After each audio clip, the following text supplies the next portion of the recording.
দুপুর থেকে আজকে প্রচুর পরিমাণ বৃষ্টি শুরু হয়েছে। আমাদের একটু বাইরে যাওয়ার কথা ছিল, কিন্তু বৃষ্টির কারণে আর সেটা যেতেও পারিনি। এর জন্য ভাবলাম সন্ধ্যায় আজকে একটা নাস্তা বানানো যাক। এই বৃষ্টি বৃষ্টি ওয়েদারে আমাদের সবারই তো ভাজা পোড়া খেতে অনেক বেশি ভালো লাগে, সবাই অনেক বেশি পছন্দ করি। যেই ভাবা সেই কাজ।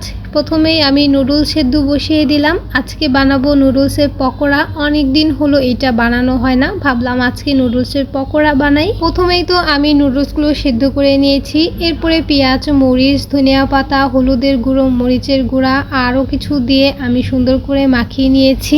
এরপরে আমি একটু গোল গোল শেপ করে তেলের মধ্যে ছেড়ে দিচ্ছিলাম। খুবই সহজ এই পকোড়াটা বানানো, খুব একটা বেশি সময়ও লাগে না এই পকোড়াটা বানাতে, আর খেতেও অনেক অনেক বেশি মজা। এরপরে আমি পকোড়াগুলো অনেক সুন্দর করে ভেজে নিয়েছি, কালারটা দেখতে অনেক বেশি ভালো লাগছে। এখন আমি পকোড়াগুলো তুলে নেব আর ছাঁকনির সাহায্যে তেলগুলো ভালো করে ঝরিয়ে নেব। এই তো ফাইনালি তৈরি হয়ে গেল আমাদের নুডলসের পাকোড়া। এই নুডলসের পাকোড়া খেতে কে কে পছন্দ করেন আপনারা অবশ্যই কিন্তু কমেন্ট করে জানাবেন। বৃষ্টি বৃষ্টি ওয়েদারে এইরকম গরম গরম পাকোড়া খেতে আমার কাছে তো অনেক অনেক বেশি ভালো লাগে।